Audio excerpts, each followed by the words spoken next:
Oh, Windows, the long forsaken operating system, once known for its bugs and crashes, has actually risen from the ashes.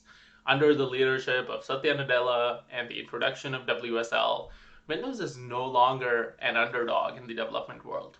It's long believed that macOS is better than Linux, which is better than Windows when it comes to development. Sure, if you have thousands of dollars to spend decking out your MacBook and don't really care about any Windows only solutions, maybe Mac is good for you. But for the rest of the world, who is stuck dual booting between Windows and Linux, or those who own a desktop and want value for their money and upgradability, let's jump in and appreciate Windows for what it is today. For context, I've spent hundreds, if not thousands of hours in the past fiddling with Linux machines. Started off as a simple Ubuntu distro, down to configuring everything on my Arch machine. In fact, as late as just a couple of years ago, I was still dual booting Arch with Windows. Lots of time went into getting the right drivers, getting it to work on non-traditional machines like my Surface tablet with pen support, and dealing with things like Wine and Proton to run Windows apps on it. But today, I have my new desktop setup I've had for about 6 months now, and I've never installed Linux on it, and boy am I glad. Let's start with the most obvious point, gaming. Sure, I get it. You're not a gamer, you just want to write code, this is relevant to you. Sure, but it's still worth a mention. If you do any sort of gaming alongside your day-to-day dev work, even just a little bit, Windows just crushes with dominance. A lot has been said on this topic before, so I won't go too deep into it, but it would have been impossible to not bring it up at least once.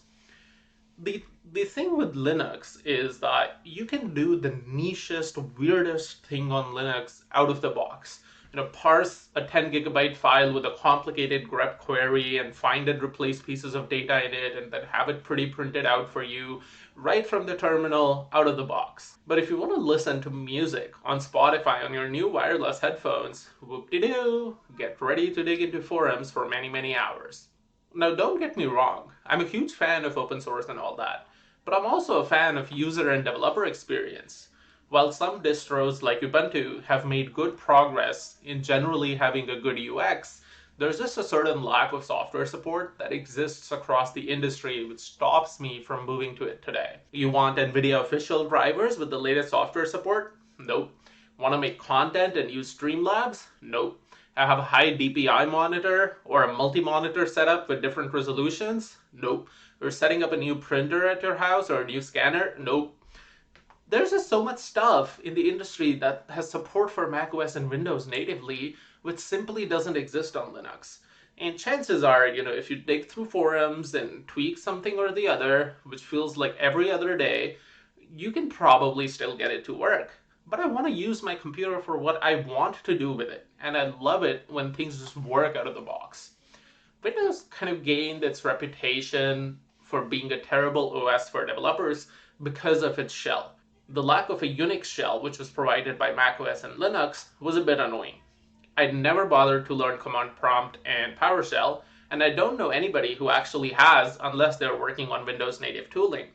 I've never used Linux because of the desktop environment it gave me. I used it because of its shell and its versatility. Well, now that shell exists directly in Windows. WSL provides was basically a near native Linux experience directly on Windows, and I no longer have to deal with bullshit like a lack of drivers or software support or trying to dual boot or anything. Everything just works. I don't need to figure out how much space to pre-partition and pre-allocate to my dual operating system only to not be happy with it a year down the line and then spend time moving space around. I don't need to dig through 10-year-old obscure forum posts to get some driver to work. I don't need to wait for an unpaid open source developer to catch up with proprietary NVIDIA drivers. The one exception I will say, and this is the footnote part of the video, is if your machine is a potato and you're running older gen hardware that simply lags out on Windows, you might be better off configuring a light Linux distro on it and give up the quality of life things that come with having a Windows machine, because it is for sure more resource hungry than a lightweight Linux distro. But if you have modern hardware that can support Windows 11 without being super laggy, just install WSL on it and have a good time. Peace.